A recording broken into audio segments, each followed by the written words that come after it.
gut-wrenching, for lack of a better way to put it. Bengals rookie quarterback Joe Burrow, #1 overall pick, has a torn ACL, MCL, and other structural issues in his knee. According to ESPN's Ben Baby and Adam Schefter, more damage than was initially anticipated, and heartbreaking for those who have loved watching him play this year. Here's his coach, Zach Taylor, with more.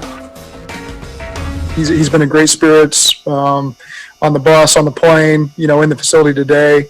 He's responded as well as he could possibly do it, and we've all noticed that.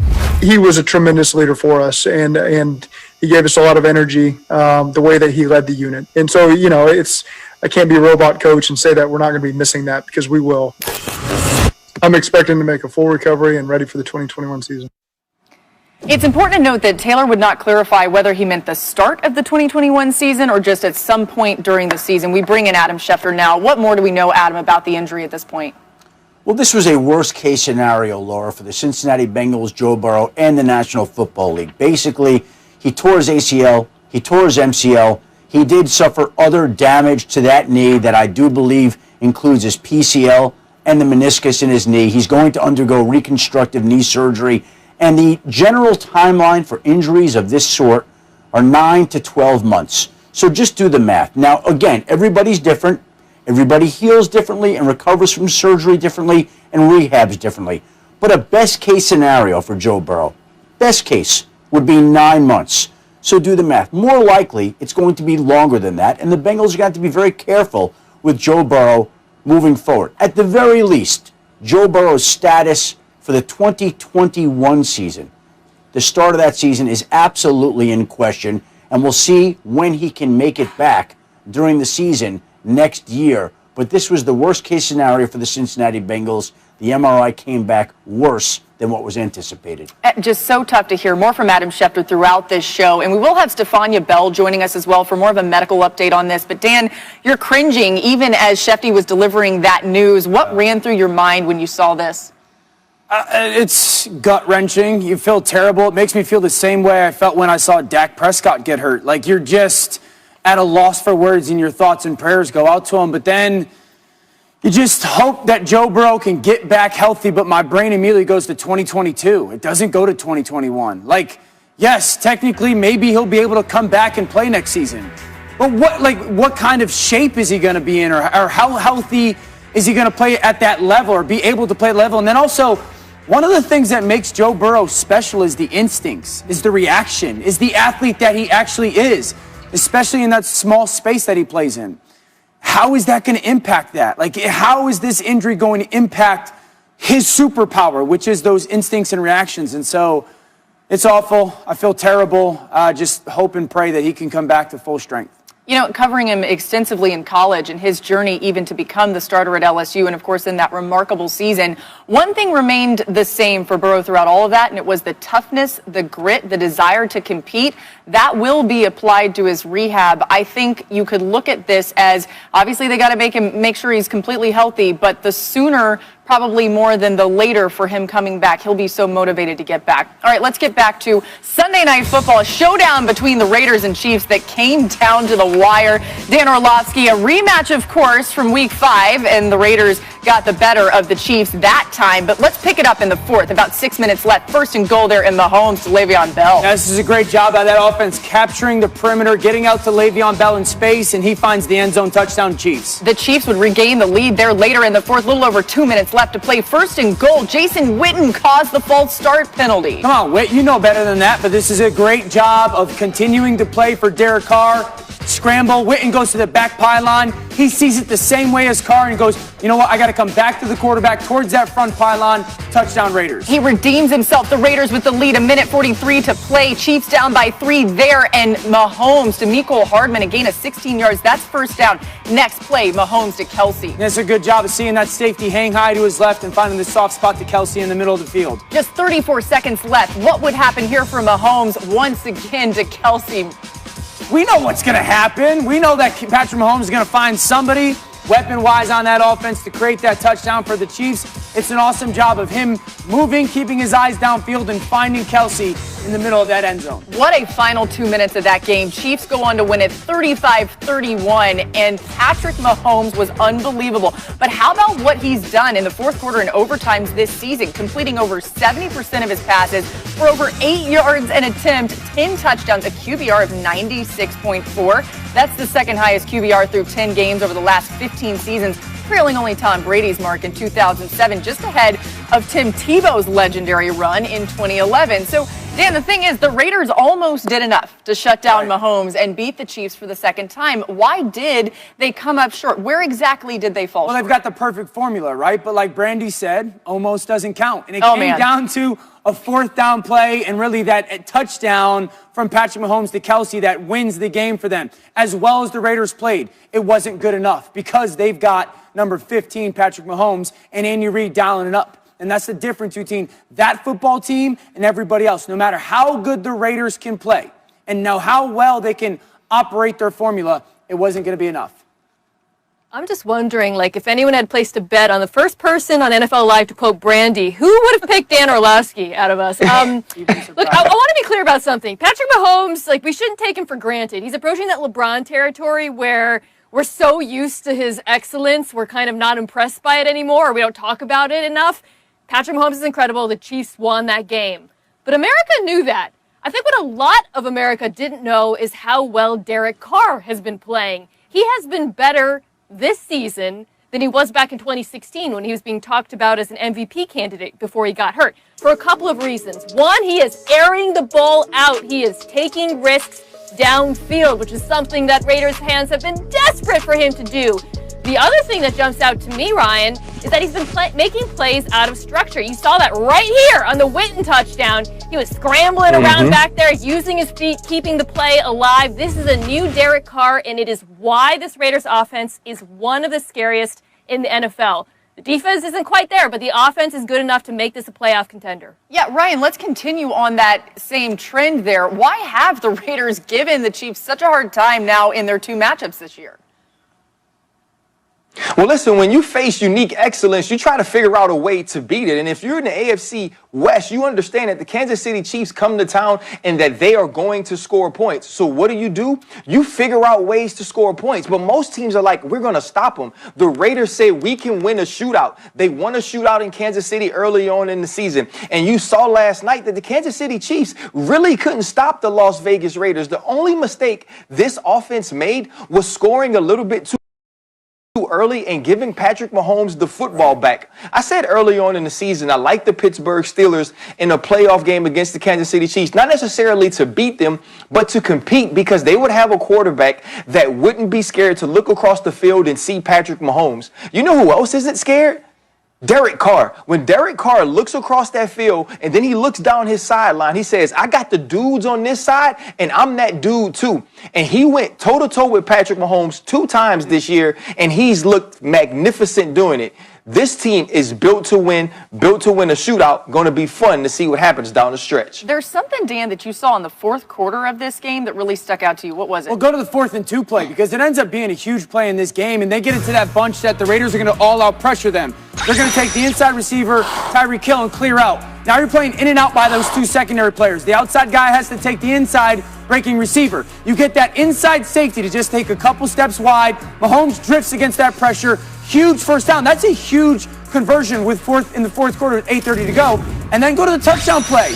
Jonathan Abram, how can we put him in conflict? Tyreek Hill, you go up top, run a go route. Travis Kelce, you run the crossing seam. And this is what I love about Patrick Mahomes.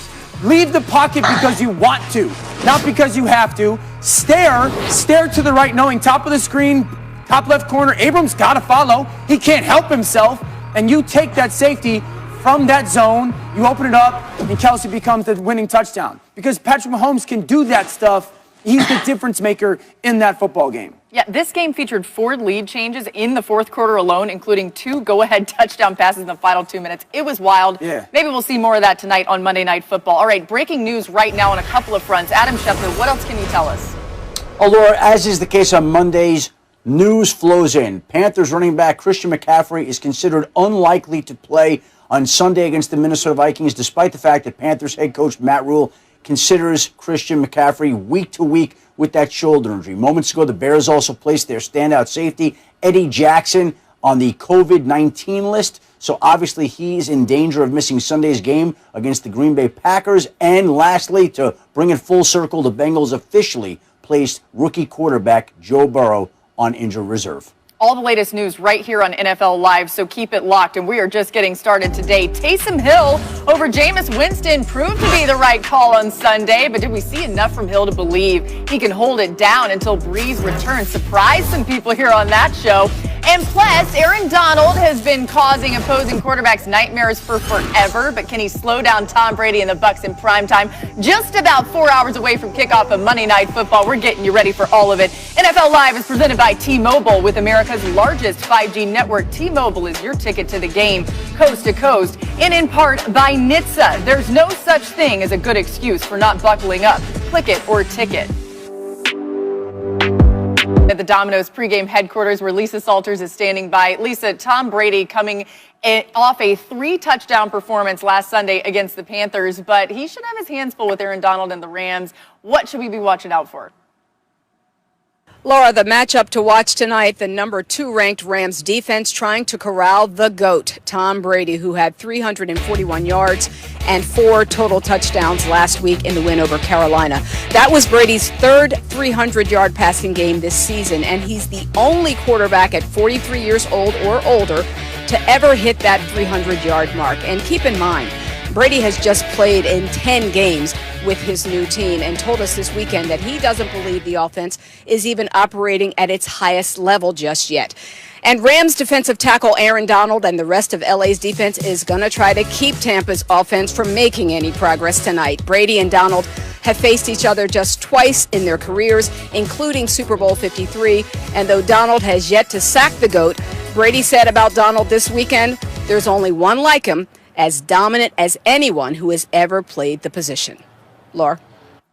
Yeah, Aaron Donald hadn't sacked Nick Foles before this season, and then he did this year. Also, the NFL making some history tonight, assembling the first all-black officiating crew to work Monday Night Football, led by crew chief Jerome Boger. The NFL citing the opportunity to recognize the league's history and recent practices in diversifying its officiating department.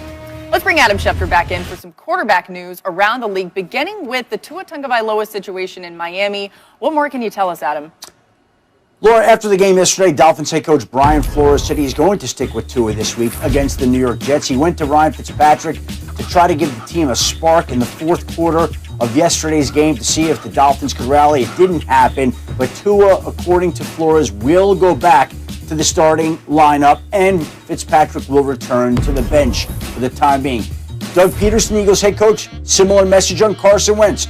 The Eagles are sticking with him as the starting quarterback. The fact that we're even talking about whether to stick with Carson Wentz as the starting quarterback tells you the problems that exist in Philadelphia right now. But keep in mind, they still are, as hard as this is to believe, in first place. Also today, Bears head coach Matt Nagy said he's not ready to name a starter for Sunday's game against the Green Bay Packers. Nick Foles is coming off an injury, the hip injury. Mitchell Trubisky's coming off the shoulder injury. And lastly, in the last bit of news today, the Ravens running backs, J.K. Dobbins, Mark Ingram, both tested positive for COVID. Both are being placed on the reserve COVID-19 list, and both are out for Thursday night's game at Pittsburgh against the Steelers. Yeah, those 10-0 Pittsburgh Steelers, not the game where you want to have players out. We'll keep an eye on that for sure. Adam Schefter with us all show long, getting ready for Monday Night Countdown as well right here on ESPN at 6 p.m.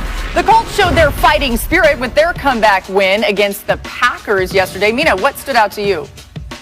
The play of Phillip Rivers. And the Colts have won a lot of games this year because of their defense, but don't get this wrong. They won this game because of Phillip Rivers. This is the sort of performance they were hoping for when they signed him in free agency. It was a gutty performance. He played through a toe injury and, more importantly, didn't put the ball in harm's way too much at the end. We call him Peanut Butter Rivers around here. Yeah. And listen, and for me, it was about the second half of the Green Bay Packers offense. They were bad, real bad. Michael Jackson, and they couldn't get anything started. 2 3-and-outs in the third quarter. They didn't score till late in the game because they didn't get a middle runner in cover 2 for the Indianapolis Colts. They have to be better. They have to be more creative. And when Aaron Jones is shut down, Aaron Rodgers needs to show up. Well, let me throw some love to the linebackers for the Colts. 5 guys at the line of scrimmage. You only got 5 in protection for the Packers, right? That defensive end is going to peel on the back. Darius Leonard, watch the burst he has coming through this line of scrimmage. Untouched, get you off the field on 3rd and 1. This is my favorite play, though, 4th and 1. Watch Bobby Okereke. This is teach tape. Don't get picked, sit on the inside hip of the back, and force Aaron Rodgers to make a one in a million, once in a lifetime type of throw. Both those guys make huge plays to get off the field in the second half against that Packers offense. Teach tape. I like that. Hey, how about this? NFL Primetime with Boomer and Booger, Sundays, 7:30 Eastern, only on ESPN+. The show available to stream each week. You can watch it anytime you want, Monday through Wednesday on any device you choose. More coming your way on NFL Live this Monday. Joe Burrow having a great smackdown. Didn't happen that way. Anyway, let's show it to you. Taysom Hill making his first career start in the place of injured Drew Brees. They're down there, and Hill showing that, listen, he might be an NFL quarterback, Dan Orlovsky. This is great movement in the pocket, finding that crosser, and this is one of the better throws of the day because it looks like Sting coming down from the Raptors. That ball is in the air for absolutely ever. But a great job of Emmanuel Sanders making that adjustment and making the catch. Yeah, Monday Night Football's in Tampa. It almost reminded us of the Tampa Bay Rays in the Trop. All right, Hill still showing off the arm there. It's a good job of seeing that flat defender fly out of there and hitting the slant, and then this is what they do best. 4th and goal, quarterback power, follow the big bodies, touchdown Saints. Saints up 17-9 there, 4th quarter. Hill not done. 1st and goal for the Saints. And this is kind of the secondary aspect of their game that he loves. You know, no one's open, play action pass. Go be an athlete and create offense for us after the snap.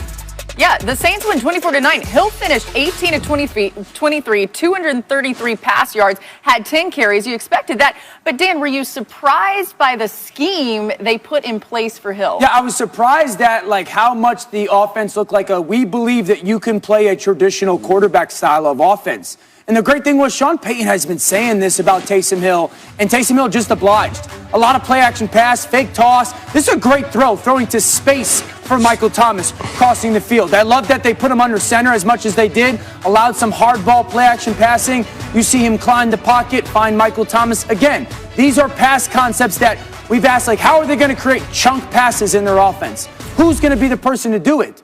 Well, they did it with the play-action pass, and they did it with Taysom Hill. So I love the fact that he believed in him to operate that offense. And like I said, Taysom Hill did a great job looking like a quarterback in 2020 in the NFL.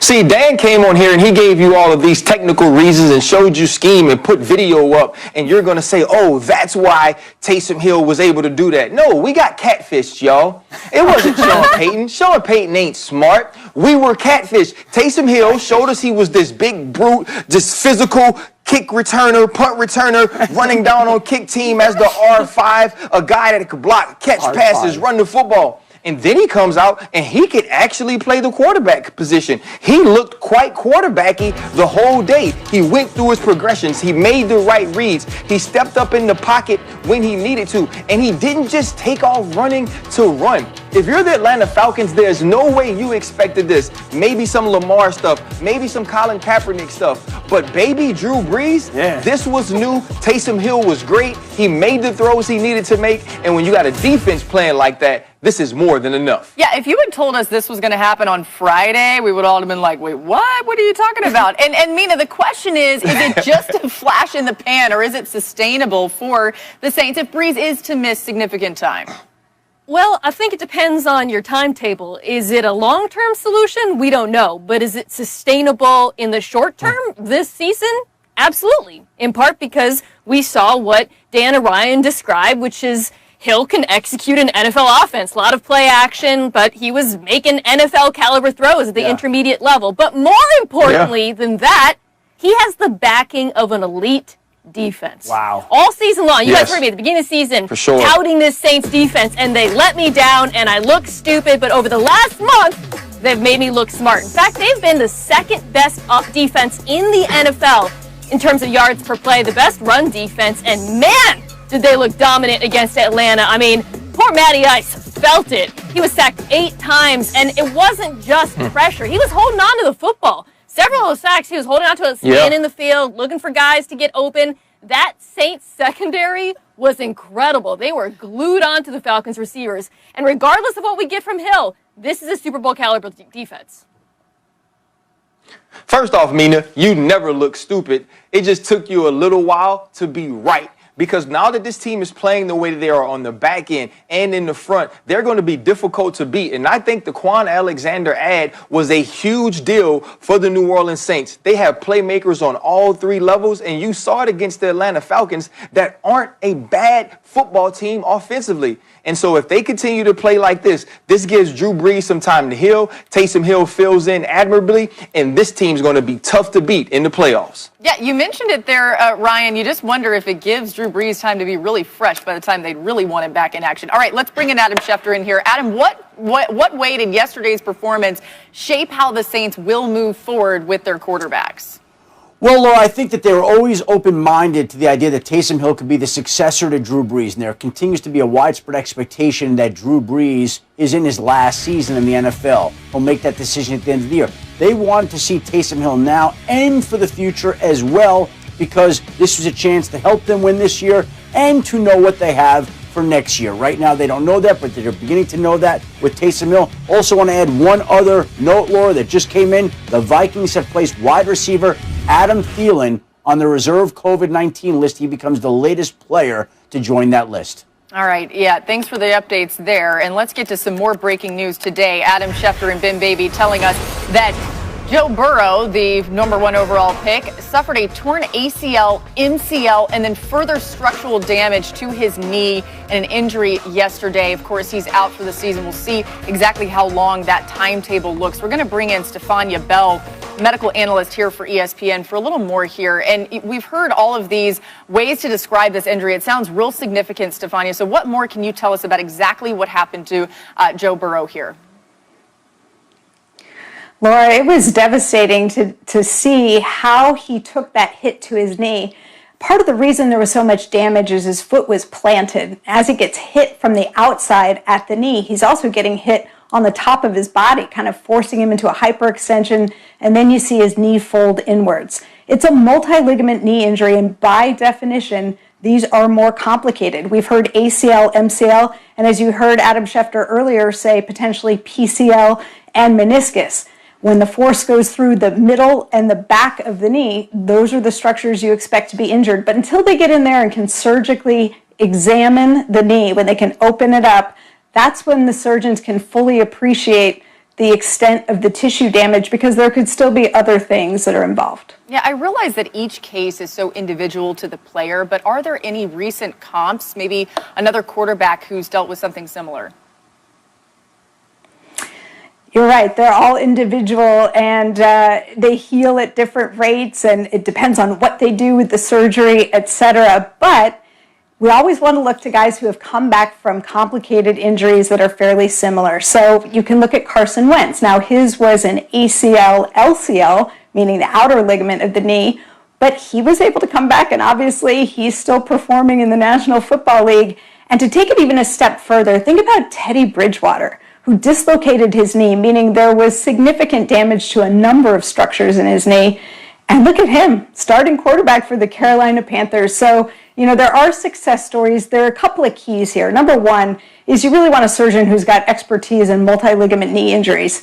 Dr. Jim Bradley of the Steelers performed Carson Wentz's surgery, and Dr. Dan Cooper of the Cowboys performed Teddy Bridgewater's. They're very experienced with these type of injuries. And then it's the rehab and making sure you don't go too fast. So you're hearing this timeline and people talking about the start of the season, but the number one priority is to make sure that Joe Mixon is fully recovered and ready to play in a football game before he's back on the field. You don't want to pressure him to come back too soon.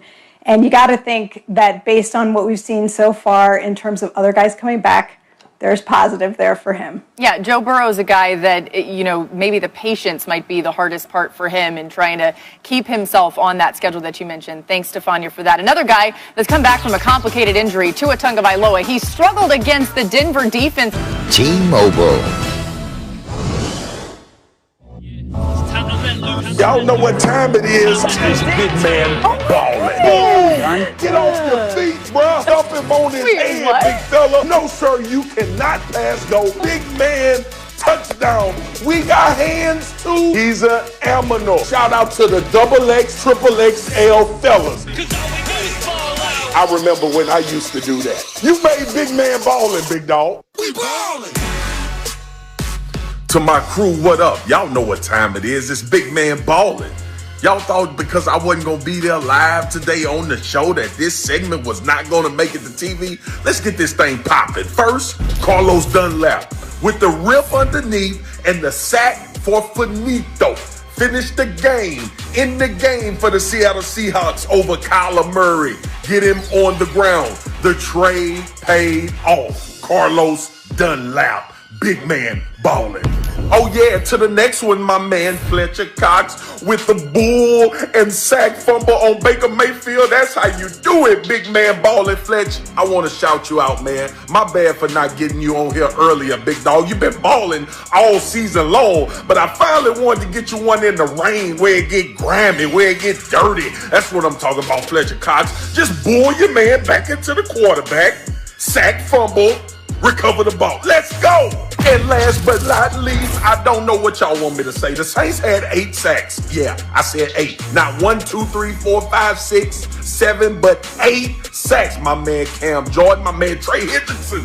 Oh, you told us, Mina, the man that jumped up with 9.5 sacks. He's one of the league leaders in sacks in the NFL. But shout out to the Saints as they rip through these 8 sacks. That's a bunch of big men balling. The Swagoo had to get them on here. That defense been showing up. That is how you do it. 8 sacks for the New Orleans Saints. They had to be on big man balling. Okay, I gotta say, shout out to our staff here because that was a total surprise for all of us. We miss you, Marcus Spears. Can't wait till you're back. Ryan, that was your first big man balling. My guy. Hey, that was absolutely phenomenal. My guy did it from the house. This is why NFL Live's the best show, man. Y'all guys do it the right way. I'm just glad my dog let me sit in for him, but we still got big man balling. Big man. Made the day. Ballin'. Made the day. We can smile now. All right, we're all smiling. Let's get to Tua Tagovailoa, who wasn't really smiling in this game yesterday for the Dolphins. Struggled mightily throughout the game. Ends up being benched in the fourth quarter after his 6th sack of the game. Now, Brian Flores had said that it wasn't injury related. Here's more from Flores about the decision. Tua wasn't injured. We just felt like it was the best move at that point in the game. We had to get in a 2-minute mode, and we just felt like he gave us the best chance to win the game. Do you leave this game needing to make any wholesale changes at the quarterback position? Is Fitz going to be in line to be a starter, or no changes?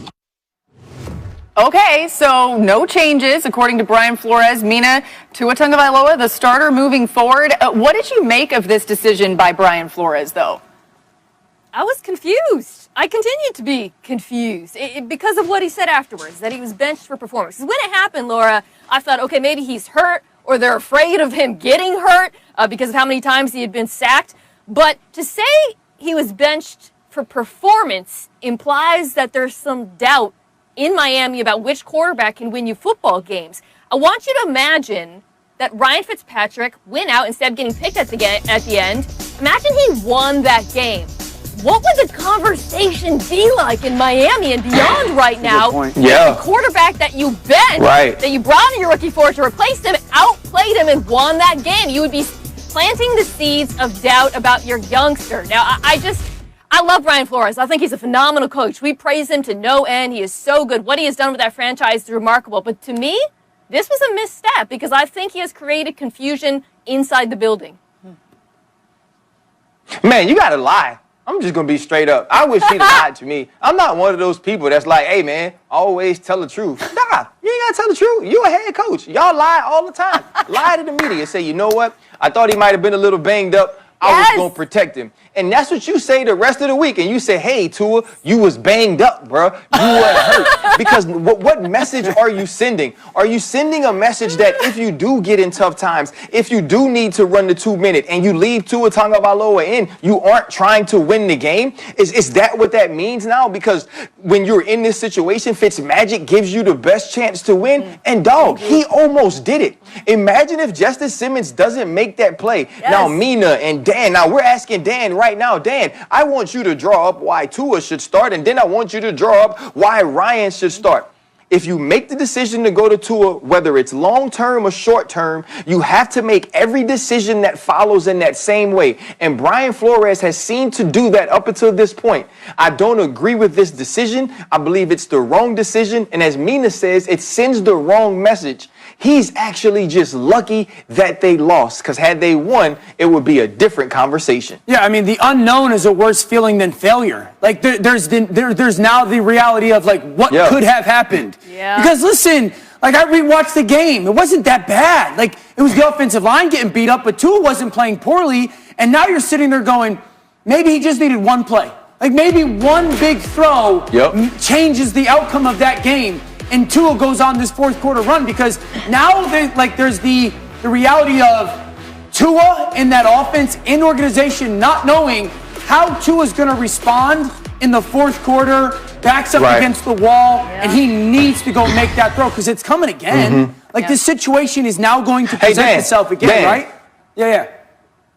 Dan, do you bench Herbert or Joe Burrow in that instance? I don't think there's any chance that those organizations bench Herbert or Joe Burrow. And so, but here's my thing.